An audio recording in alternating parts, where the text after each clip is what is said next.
can see some of these beautiful daffodils coming up. We have them all over our property, so springtime always comes with a bunch of color. I'm up here at the house again. I want to show you all a spot where we are putting up a new greenhouse.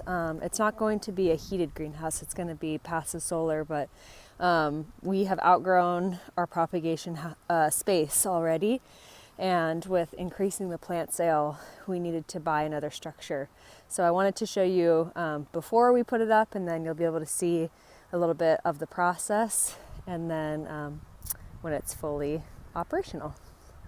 So here's the site where we're putting up the new tunnel. You can see our already working tunnel in the background, and then this area right here that I've mowed behind Augie, we're putting up a 50 by 14 foot tunnel, and it was delivered a few days ago by the company Farmer's Friend. We have about 5 of these tunnels, and we get a lot of questions about, you know, how to use tunnels in the best way from beginning farmers, and I can't recommend enough some kind of season extension, whether or not it's a low tunnel or a taller caterpillar structure like this. So right now it's just in the package, not much to see, but this will be a 50 by 14 foot tunnel, and we'll show the construction of it and then what it looks like at the end. First steps for this spot was to mow it down, and then we're going to have our neighbor come by and grade it a little bit with his skid steer. And then we're going to lay, there's a black roll of landscape fabric right over there, and more daffodils. We're going to lay that landscape fabric down as weed control before we put the structure up. So you can see in here the landscape fabric, it is necessary. Anywhere where the landscape fabric isn't placed, the weeds grow. So, you know, we have to go through and do this every spring and every fall because weeds in a greenhouse, they harbor pests and disease, and believe it or not, mice can climb up them if they're tall enough and get to your trays. So we haven't shown you the greenhouse for a while, but here it is. It's now pretty much all filled out. And so the new tunnel is going up because we have a ton of these tomatoes that are ready to get potted up.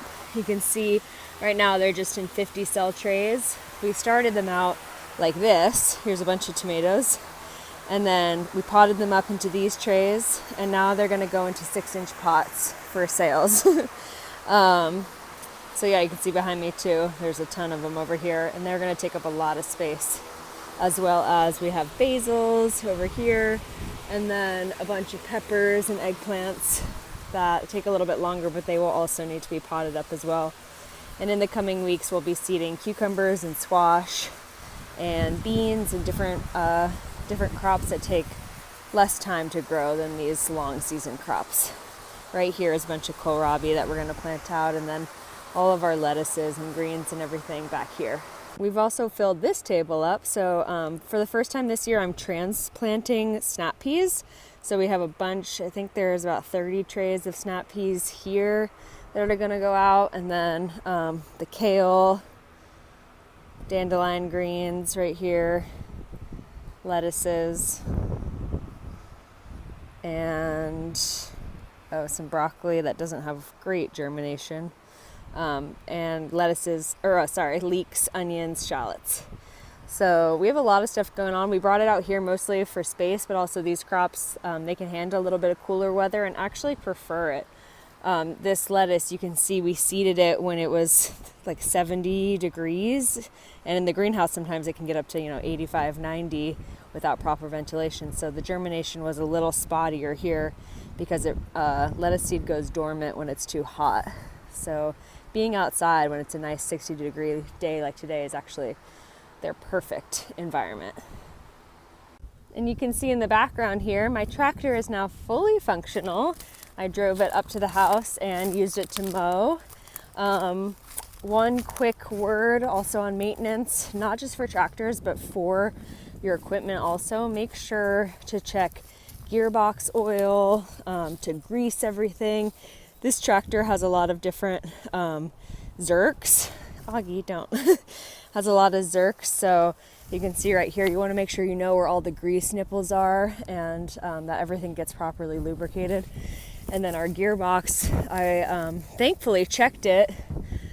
You just take the screw off. I checked it before I used it, and the gear oil was almost all gone, so I filled that up pretty much to the top with gear oil. Yeah, on our tractor, there was just a starter connection issue, so now she's running great, and we're happy to have her back in the saddle. Thanks for watching, everybody. Happy spring, and stay tuned for next week when we show you how the tunnel went up and a little bit about that process.